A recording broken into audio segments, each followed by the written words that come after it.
हर हर Mahadev. Hello everyone. तो कैसे हैं आप सब? मैं आशा करती हूँ आप सब अच्छे होंगे। हर साल करवा चौथ का व्रत कार्तिक मास के कृष्ण पक्ष की चतुर्थी तिथि को रखने का विधान है। तो आइए इस वीडियो में देखते हैं हम करवा चौथ की पूजा हम कैसे करेंगे। आपको करवा चौथ की ढेरों शुभकामनाएं आप सबको। तो देखिए, मैंने यहाँ पर चौकी लगा ली है, उस पर एक लाल कपड़ा बिछा लिया है और मैंने हाथों पर मेहंदी भी लगा ली है। और आप 16 श्रृंगार करके ही पूजन करें। तो देखिए, मैंने मेहंदी लगा ली है, चूड़ियाँ वगैरह पहन ली हैं। तो आप अच्छे से तैयार होकर लाल वस्त्र पहनकर अच्छे तरीके से पूजा करें। तो यहाँ पर हम थोड़े से गेहूं के दाने ले लेंगे। गेहूं के दाने हाथ में लेकर थोड़े से चौकी पर रख लेंगे हम। और अब करवा चौथ माता की फ़ोटो रख लेंगे हम यहाँ पर, या कैलेंडर मार्केट में मिल जाते हैं, ऐसी फ़ोटो वगैरह मिलती हैं तो आप वो ले सकते हैं। तो जो भी आपको मिल जाए आप उस तरीके से ले लें। तो हम इसको यहाँ पर रख लेंगे फ़ोटो को। तो देखिए, सारी ही चित्र इसमें बने हुए हैं, माता पार्वती, गणेश जी और चंद्रमा, सूर्य, सारी चीज़ें इसमें हैं फ़ोटो में। अब थोड़े से गेहूं के दाने रख देंगे। अब यहाँ पर चावल का अष्टदल कमल भी बना सकते हैं। अब हम कलश की स्थापना करेंगे यहाँ पर। तो एक कलश ले लेंगे हम, इस पर स्वास्तिक बना लेंगे। कलश अगर आप नहीं रखना चाहते तो आप ना रखें। कहीं कहीं पर एक बस मिट्टी का कलश ही रखा जाता है, उसमें जल भरकर, और कहीं कहीं पर कलश की स्थापना की जाती है। तो जैसा भी आपके यहाँ होता हो आप उस तरीके से कर लें। अब कंठ में मौली धागा बांध देंगे इसके कंठ में, और इसमें मैंने जल भर लिया है। करवा चौथ के दिन महिलाएं पति की लंबी उम्र के लिए व्रत रखती हैं। वहीं कुंवारी कन्याएं अच्छे वर की कामना के लिए करवा चौथ का व्रत रखती हैं। यह व्रत निर्जला रखा जाता है। तो देखिए, अब इसमें हम कलश में हल्दी की गांठ, सिक्का, सुपारी, लौंग, इलायची, सारी चीज़ें हम डाल देंगे इसमें। यह व्रत निर्जला रखा जाता है, मतलब इस दिन महिलाएं चांद निकलने तक अन्न जल का त्याग करती हैं। इसके बाद शाम को छलनी में से चांद को देखकर और पति की आरती उतारकर अपना व्रत खोलती हैं। साथ ही माँ पार्वती और भगवान शिव और गणेश जी की पूजा इस दिन की जाती है। तो देखिए, अब हम इस पर अशोक के पत्ते लगा लेंगे। आपको आम के पत्ते मिल जाते हैं तो वो लगा लें। सब पर कुमकुम लगा देंगे थोड़ा सा सारे पत्तों पर, और थोड़े से गेहूं रखकर एक बर्तन में हम इस पर रख देंगे। और इस पर हम दीपक रख लेंगे और हम दीप कलश की स्थापना यहाँ पर कर लेंगे। तो जैसा भी आपके यहाँ होता हो आप उस तरीके से ही करें। तब हम दीपक जला लेंगे। सबसे पहले पूजा में हमें दीपक ही जलाना चाहिए, तभी हमें बाकी की पूजा स्टार्ट करनी चाहिए। शास्त्रों के अनुसार माता पार्वती ने शिव को पाने के लिए करवा चौथ का व्रत रखा था। इसी व्रत के बाद ही उनका विवाह शिव से हुआ था। इसके बाद से ही करवा चौथ व्रत की शुरुआत हुई थी। ये व्रत दाम्पत्य जीवन में अपार खुशियाँ लेकर आता है। मान्यता है जो सुहागन स्त्री इस दिन अन्न जल का त्याग करती है, उसके सुहाग पर कभी कोई आँच नहीं आती है। साथ ही कुंवारी कन्याएं अच्छे वर की कामना के लिए इस व्रत को करती हैं। तो देखिए, अब हम सबको टीका कर लेंगे और भगवान शिव को हम चंदन से टीका करेंगे। और चंद्रदेव को, भगवान शिव को, सबसे पहले मैंने गणेश जी को टीका कर लिया है यहाँ पर। तो जितने भी फ़ोटो में चित्र हैं आप सबको टीका कर लें। बीरावती जिसने ये व्रत रखा था तो उसकी भी कथा यहाँ पर दी हुई है। तो सारी चीज़ें यहाँ पर हैं इस फ़ोटो में। आप अलग से भी कथा पढ़ सकते हैं और इसमें से देखकर भी पढ़ सकते हैं। तो शिवलिंग पर भी आप चंदन से ही टीका करें। तो मैंने सारे जो भी चित्र हैं इसमें सबको टीका कर दिया है। और श्रृंगार का सामान यहाँ पर रख देंगे हम। तो करवा चौथ माता को हम यहाँ पर श्रृंगार का सामान अर्पित करेंगे। और अब हम थोड़े से फूल समर्पित कर देंगे। तो जो भी आपके पास फूल आपको मिल जाते हैं आप वो समर्पित कर दें। और माता पार्वती को और करवा चौथ माता को आप लाल फूल समर्पित कर सकते हैं यहाँ पर। तो मैंने यहाँ पर रख दिया है लाल फूल भी। और यहाँ पर मैंने कलावा भी समर्पित कर दिया था। वस्त्र स्वरूप कलावा समर्पित कर दें आप। तो मैंने यहाँ पर थोड़े थोड़े गेहूँ के दाने रख लिए हैं और 2 मैंने मिट्टी के कलश ले लिए हैं यहाँ पर, जिसमें कि साइड में ये हॉल बना होता है। तो इस तरीके से इसको हम यहाँ से लॉक कर देंगे ताकि इसमें से पानी बाहर ना आए। कहीं कहीं पर सीकें लगाई जाती हैं इसमें। तो जैसा भी आपके यहाँ होता आप कर लें। तो एक कलश हमने माता पार्वती के लिए रखा है और एक हमारा कलश है। तो जो माता पार्वती का कलश है हम उसमें ड्राई फ्रूट वगैरह भर लेंगे, बतासे लगा ले, बतासे भी भर लेंगे इसमें हम, मिठाई वगैरह जो भी, कहीं कहीं कहीं पर गेहूँ भरे जाते हैं इसमें, कहीं कहीं पर सिंगाड़े भर कर रखे जाते हैं और कहीं कहीं पर एक ही कलश रखा जाता है और जल भर कर उसमें रख देते हैं। और दूसरे कलश में हम जल भरेंगे जो कि हमारा है, तो इसमें जल भर लेंगे हम। तो देखिए मैंने यहाँ पर भर लिया है। इसमें एक बतासा डाल देंगे और एक सिक्का डाल देंगे और एक लौंग का जोड़ा डाल देंगे। तो ये सारी चीज़ें इसमें डाल देंगे और इसको भी हम ढक कर रख लेंगे।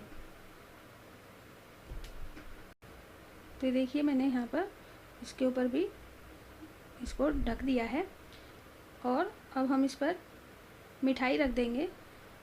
आप मिठाई भी रख सकते हैं और आप जो घर में पूड़ी हलवा वगैरह आपने बनाया, कहीं कहीं पर पूड़े वगैरह बनाए जाते हैं, तो वो भी आप पूजा में रख सकते हैं और बताशे वगैरह भी रख सकते हैं आप। तो मैंने यहाँ पर मिठाई समर्पित कर दी है।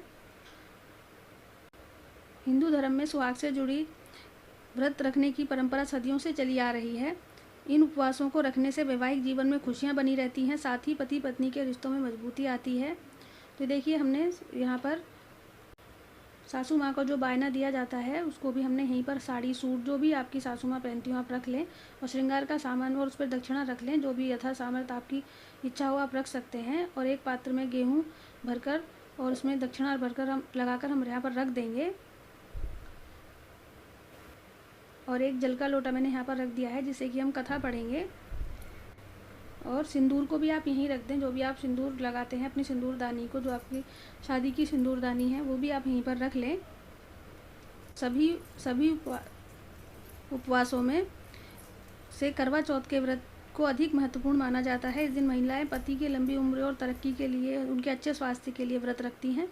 तो देखिए छलनी को भी हम यहीं पर रख लेंगे और इसमें जो हम एक दिया है वो भी रख लेंगे हम यहीं पर। शाम को हम जब पूजा करेंगे तो इसको भी हम यहीं पर पहले से रख लेंगे, तो हमें इसकी ज़रूरत नहीं पड़ेगी बाद में।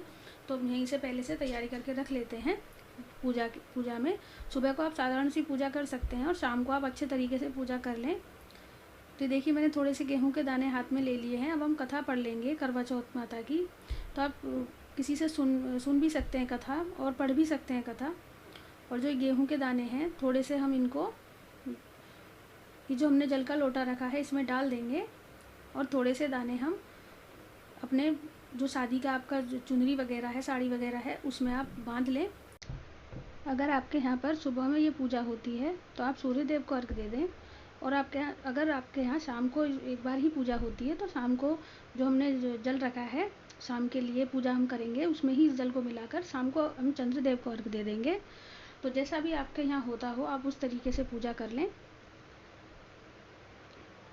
तो देखिए अगर आप पहली बार व्रत रख रहे हैं करवा चौथ का शादी के बाद, तो आपको 2-3 चीज़ों का ध्यान रखना चाहिए। आपको 16 श्रृंगार के साथ पूजा में बैठना चाहिए, मेहंदी ज़रूर लगानी चाहिए और पूजा में पूरे श्रृंगार के साथ शामिल होने से ही सौभाग्यवती भव का आशीर्वाद मिलता है।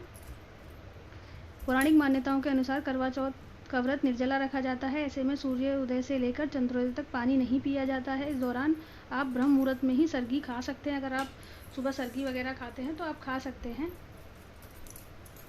तो देखिए इस तरीके से आप पूजा कर सकते हैं। तो एक जो करवा है अब हम इसको फेर लेंगे। तो हमें ऐसे क्रॉस में करवा फेरना है और हमें ये टकराने नहीं चाहिए दोनों करवे आपस में, तो हमें बहुत ध्यान रखना है।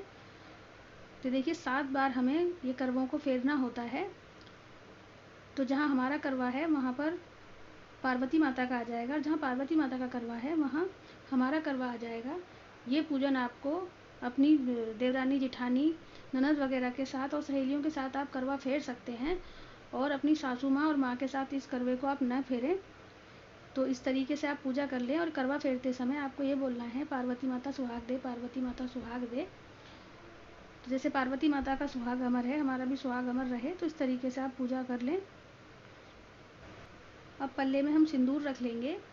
तो 7 बार या 5 बार माता को हम सिंदूर लगाएंगे और जितनी बार हम माता को सिंदूर लगाएंगे, जैसे आपने 7 बार लगाया तो 5 बार आप 5 या 7 बार अपनी मांग में आप सिंदूर लगा सकती हैं। अब हम माता रानी से सुहाग लेंगे।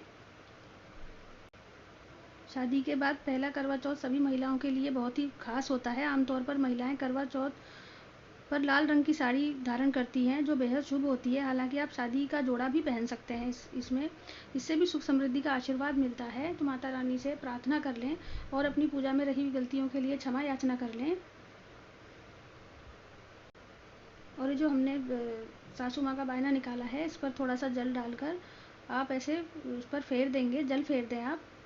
और जो अपनी सासू माँ को पैर छूकर आप ये सब दे सकते हैं। अगर वो सासू माँ नहीं है तो आप ननद को भी दे सकते हैं, जो आपकी बड़ी ननद वगैरह जेठानी वगैरह हैं, आप उनको भी दे सकते हैं। अब चौकी पर भी हम 3 बार जल फेर देंगे। तो देखिए हमारी पूजा हो गई है। तो अगर आप अकेले ही पूजा करते हैं, अगर आपके यहाँ करवा नहीं फेरा जाता है, तो अगर आप अकेले ही कर रहे हैं पूजा को, तो आप इस तरीके से पार्वती माता के साथ आप पूजा कर सकते हैं। तो जो हमारा करवा है उससे हम 7 बार माता रानी को ऐसे छुआ देंगे और माता पार्वती से बोलेंगे कि माता रानी माँ पार्वती सुहाग दे, माँ पार्वती सुहाग दे। तो इस तरीके से आप पूजा कर सकते हैं अकेले में भी।